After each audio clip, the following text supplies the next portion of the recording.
Hi friends, I Sunil Gupta welcome you at the platform of Inspiration IS Academy। तो बच्चे आज हम लोग मिले हैं यहाँ पर एक कॉम्पिटिटिव पार्ट ऑफ डिस्कशन के लिए।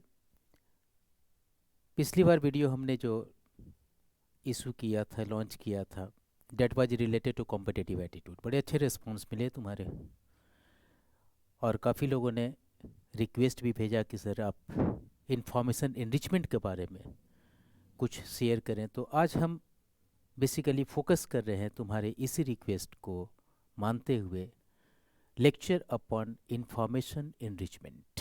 राइट, समझना बहुत ज़रूरी है कि इंफॉर्मेशन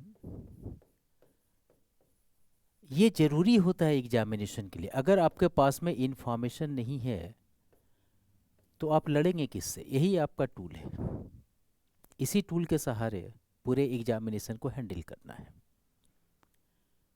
लेकिन इंफॉर्मेशन दो तरह से हैंडल कर सकते हैं।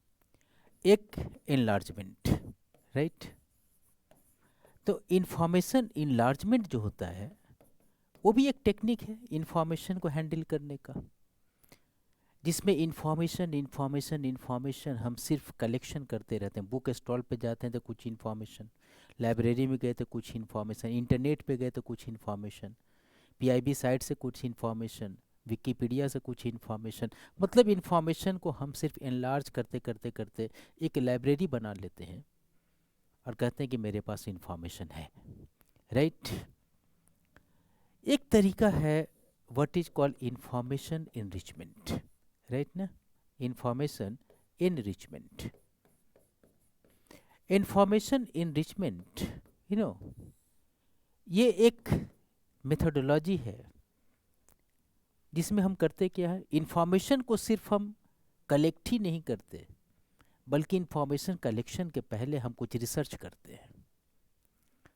पहले ट्रेंड ऑफ एग्जामिनेशन को एनालाइज करते हैं, कोर एरिया को एक्सप्लोर करते हैं, किस टॉपिक से कितने मार्क्स का क्वेश्चन आ रहा है उसको हम देखते हैं, यानी potentiality of the core areas. और उसके बाद फिर जब हमारे पास में पूरी तरह से एक प्लान तैयार हो जाता है, ब्लूप्रिंट तैयार हो जाता है, तब हम कलेक्शन शुरू करते हैं।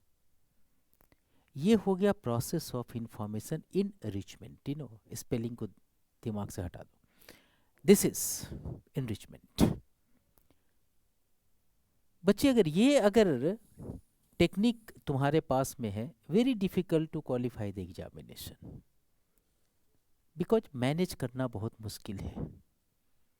लास्ट मोमेंट में जब तुम जाते हो एग्जाम देने के लिए, उस समय तुम्हें जीएस का पेपर 1 पेपर 2, जीएस पेपर 1 का 3 इंपॉर्टेंट मॉड्यूल्स, जीएस पेपर 2 का 3 मॉड्यूल्स, ऑप्शनल पेपर का पेपर 1 पेपर 2 का पूरा इंफॉर्मेशन लेके जा रहे हैं एक ही दिन। तो ये कहीं ना कहीं पे मैनेजमेंट करना मुश्किल हो जाता है। लास्ट मोमेंट में तुमने देखा होगा कि बहुत सारे बच्चे स्ट्रेस में आ जाते हैं।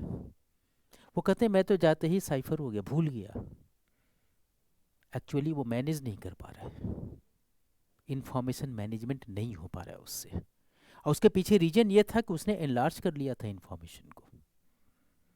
अगर इंफॉर्मेशन इनरिच किए हुए होता तो इंफॉर्मेशन इसके मैनेजमेंट के हाथ में था, लास्ट मोमेंट में स्ट्रेस में नहीं आता, लास्ट मोमेंट में वो डिसऑर्गेनाइज नहीं होता, हौच पौच नहीं हो जाता, बर्डन ऑफ इंफॉर्मेशन महसूस नहीं करता। तो आज इसी बात को लेकर के हम तैयार होंगे ये जानने के लिए what is the meaning of information enrichment. क्योंकि बच्चे यही है जो एक कॉम्पिटिटर्स को चाहिए, यही है जहां से कंपटीशन एक ओरिएंटेशन, इंफॉर्मेशन एक सही मायने में यूटिलाइजेशन की तरफ में लीड करता है। तो और हम देखते हैं इनरिचमेंट में होता क्या है। इनरिचमेंट में होता है ये 5 इंपॉर्टेंट अप्रोच, 5 चीज होते हैं। ये इंफॉर्मेशन, जब भी आप इंफॉर्मेशन कलेक्ट करने जा रहे हो या इंफॉर्मेशन के साथ हैंडलिंग करने जा रहे हैं, तो ये 5 इंपॉर्टेंट चीज तुम्हारे पास में है। You are very close to information enrichment. Enlarge नहीं होगा, राइट। क्या क्या चीज है इसमें? First important thing is there adequacy of information. Adequacy का मतलब ये होता है कि इंफॉर्मेशन एकदम नहीं होना चाहिए, ऐसा भी नहीं है, ज़्यादा होना चाहिए, ऐसा भी नहीं। ये एडिक्वेसी, ये जो लेवल है ना, वो एडिक्वेसी है। अंडर इंफॉर्मेशन हुआ तो भी हम अच्छे इंफॉर्मेशन एनरिचमेंट की तरफ नहीं, या ओवर इंफॉर्मेशन हुआ तब तो तुम बिल्कुल ही आउट हो गए, बर्डन में आ गए। Adequacy of information should be there. अब तुम कहोगे भैया ये तो डिप्लोमेटिक टर्म है, एडिक्वेसी का मतलब क्या हुआ है? तो एडिक्वेसी तो पता ही नहीं चल पा रहा है। तो ये मतलब जो है ना, ये तुम्हें ट्रेंड ऑफ एग्जामिनेशन से पता चलेगा। फंडामेंटल राइट्स से क्वेश्चन पूछ रहा है, तो फंडामेंटल राइट्स का एडिक्वेट इंफॉर्मेशन क्या है? वो डिपेंड करता है कि तुम किस चीज के लिए सोच रहे हो। अगर तुमने जीएस पॉलिटी के लिए सोचा है, वो भी प्रीलिम्स एग्जामिनेशन के लिए, तो फंडामेंटल राइट इतने हैं एडिक्वेसी। मेंस के लिए सोचा है तो इतने हैं, लॉ ऑप्शनल के लिए सोचा है तो इतने हैं। तो बच्चे वो डिपेंड करता है कि तुम किस प्रिपरेशन के लिए एडिक्वेसी की तलाश कर रहे हो, और वो पता चलता है जब तुम ट्रेंड उसी एरिया में एग्जामिनेशन को एक्सप्लोर करते हो। हम जीएस मेंस के लिए फंडामेंटल राइट देख रहे हैं, तो फंडामेंटल राइट जीएस मेंस में कितने क्वेश्चन आए, किस लेवल के क्वेश्चंस आए, 10 ईयर्स के पेपर को एनालाइज करने के बाद हमें एडिक्वेसी का अंदाजा हो जाता है। और हमें लगता है इस इंफॉर्मेशन को कलेक्ट करना, वैसा भी इस इंफॉर्मेशन को छोड़ देना है। ये अंडर इंफॉर्मेशन, ये ओवर इंफॉर्मेशन, इसका अंदाजा तुम्हें पूरी तरह से हो जाता है। तुम्हें पता चल जाता है कि इसको ऊपर जाएंगे तो लॉ में चले जाएंगे, मेरा ऑप्शनल पेपर पब्लिक एडमिनिस्ट्रेशन है, नहीं जाना हमें। That's clear. The very important fact is there adequacy of information, right. देखो दूसरा इंपॉर्टेंट चीज है ऑर्गेनाइजेशन ऑफ इंफॉर्मेशन। बहुत इंपॉर्टेंट चीज है ऑर्गेनाइजेशन। देखो इंफॉर्मेशन को अगर तुम पैरेलली रखना शुरू कर दोगे, तब तो यार लास्ट में मैनेज होना मुश्किल, वही स्ट्रेस में आ जाओगे। फिर ऑर्गेनाइज्ड होना जरूरी है, राइट। अब देखो फॉर एग्जाम्पल अगर हम कंसीडर करो यूपीएससी का क्या फंक्शन है, इसके बारे में जानना चाहते हैं। तो एक तो तरीका है कि यूपीएससी के बारे में हमने पूरी इन्फॉर्मेशन रखा कि यूपीएससी कौन है, इंडिपेंडेंस ऑफ यूपीएससी क्या है। उसके बाद फिर हमने इनको रखा, हाँ जी, इनके यूपीएससी का फंक्शनल लिमिटेशंस क्या क्या हैं, प्रॉब्लम्स क्या क्या हैं, रिफॉर्म्स क्या क्या हैं, ऐसे रखा है कि इन्फॉर्मेशन को, राइट। एक इन्फॉर्मेशन ऑर्गेनाइज्ड करके रखा, भाई यूपीएससी का फंक्शन है, तो यूपीएससी का function is divided into 3 important part here, 4 important part here. Constitutional function हो गए, स्टेटूटरी फंक्शन हो गए, एग्जीक्यूटिव फंक्शंस हो गए, another important is said to be what is called the conventional functions हो गए।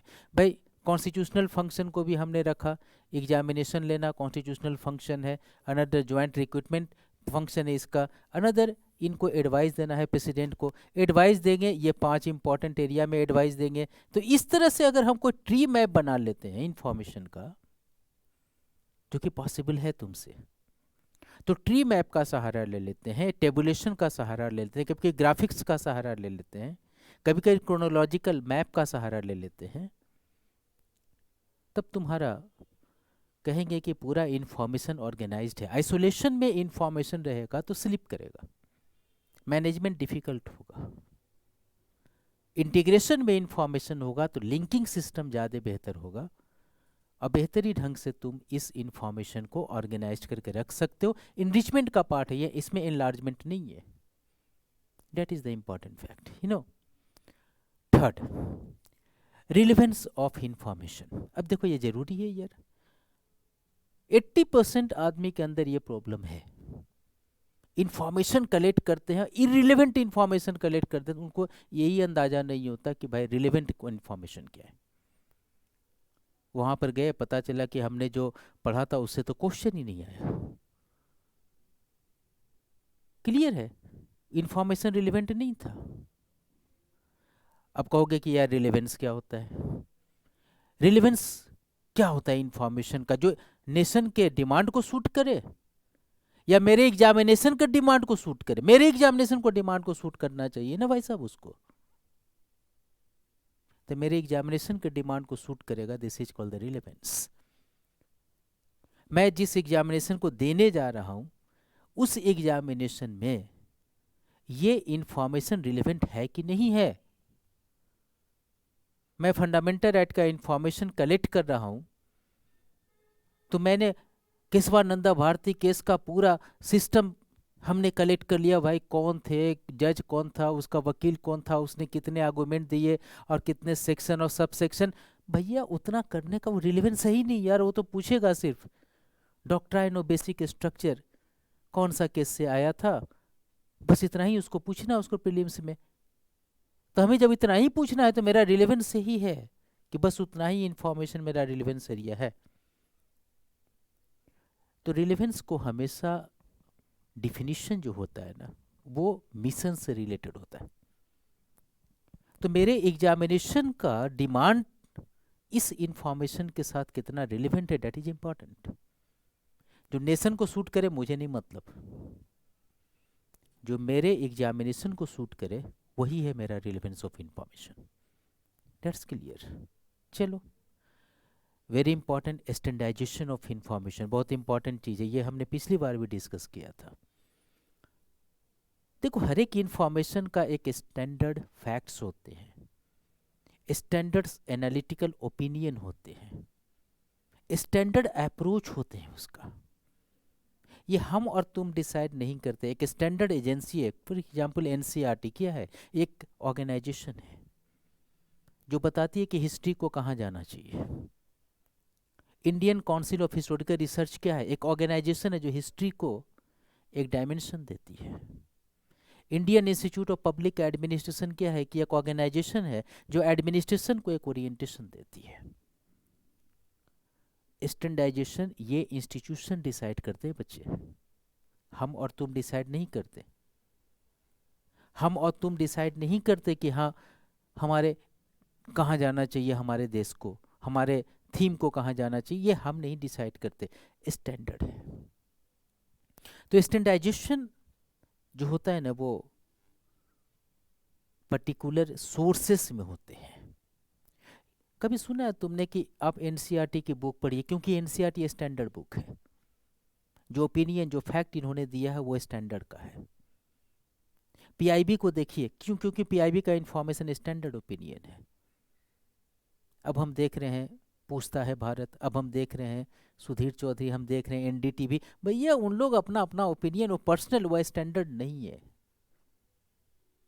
तो उनको अगर हम देख रहे हैं अपना टाइम खराब कर रहे हैं, और इंफॉर्मेशन कलेक्ट कर रहे हैं तो पूरा टाइम खराब कर रहे हो राइट नहीं, जो स्टैंडर्ड सोर्सेस हैं उससे हम लेकर के चलेंगे तो स्टैंडर्डाइजेशन ऑफ इंफॉर्मेशन हमारे पास में रहेंगे, राइट। और सबसे important cheese management of information, बहुत इंपॉर्टेंट चीज़ है, बिकॉज पूरा गेम मैनेजमेंट का ही ये। एनलार्जमेंट में भी हमारे पास इंफॉर्मेशन है, एनरिचमेंट में भी इंफॉर्मेशन है, सिर्फ गेम लास्ट आवर्स का मैनेजमेंट है, लास्ट मोमेंट का मैनेजमेंट है। जब एग्जामिनेशन नज़दीक आता है ना तो बिल्कुल हौच पौच हो जाते हैं, इंफॉर्मेशन भागना शुरू कर देता है। अगर एक्सपीरियंस हो तो नए बच्चों को भी पहले का एक्सपीरियंस होगा ना, पहले तो दिए होंगे ग्रेजुएशन का एग्जामिनेशन राइट तो उस समय भी एक्सपीरियंस महसूस किए होंगे। ये बहुत ज़रूरी है, बिकॉज सिविल सर्विसेज एग्जामिनेशन में, कॉम्पिटिटिव एग्जामिनेशन में यार इंफॉर्मेशन बहुत ज़्यादा होते हैं, अब मैनेजमेंट डिफ़िकल्ट हो जाता है। तो बहुत ज़रूरी है ये मैनेजमेंट करना। मैनेजमेंट का लेना देना कॉन्सेप्चुअल फ्रेमवर्क से है, राइट। तो कॉन्सेप्चुअल फ्रेमवर्क कैसा है वो इम्पॉर्टेंट है। जैसे ये है ना, ये तुमने जब डिजाइन किया ना तो ऑटोमेटिकली एक कॉन्सेप्चुअल फ्रेमवर्क तुम्हारे माइंडसेट में आ गया। Management has become very easy. एक नोड तुमने निकाला, पूरे इंफॉर्मेशन तुम्हारे कॉन्शियस मेमोरी में आ गया। तो management conceptual framework learning process से लेना देना है इसका। अगर ढंग से तुमने कॉन्सेप्चुलाइज किया किसी भी चीज़ को, किसी भी टॉपिक को, किसी भी इशू को, वो तुम्हें फैसिलिटेट करेगा मैनेजमेंट में। तुमने कलेक्शन करने के बाद मैनेजमेंट के बारे में सोचा तो इट इज़ वेरी डिफिकल्ट, ठीक है। तो based upon this one, very important 5 important area of information enrichment. ठीक है, तो देखो ये कॉम्पिटिटिव अप्रोच है। आई फील तुम लोग आज के बाद से इनलार्जमेंट पे फोकस नहीं करोगे, इनरिचमेंट पे फोकस करोगे, और ऐसे ऐसे वीडियो बीच बीच में हम देते रहेंगे, राइट? बिकॉज हमारा पब्लिक एडमिनिस्ट्रेशन का ऑप्शनल पेपर में भी एक्सपर्टीज है, एंड पॉलिटी एंड गवर्नेंस का क्लासेस तो है ही। Still if you feel any kind of problem, any kind of confusion, any kind of dichotomous approach, तो यार बताना हमें, लिखना।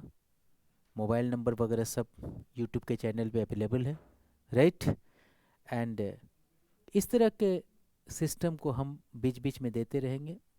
सब्सक्राइब, लाइक जो भी होता है यार कर लेना, ठीक है ना? It's okay. And then you know touch में रहना, इट्स ओके। चलो, फ्रॉम टाइम टू टाइम ऐसे ऐसे वीडियो को हम देते रहेंगे। Thank you very much for watching this. All the best, bye bye.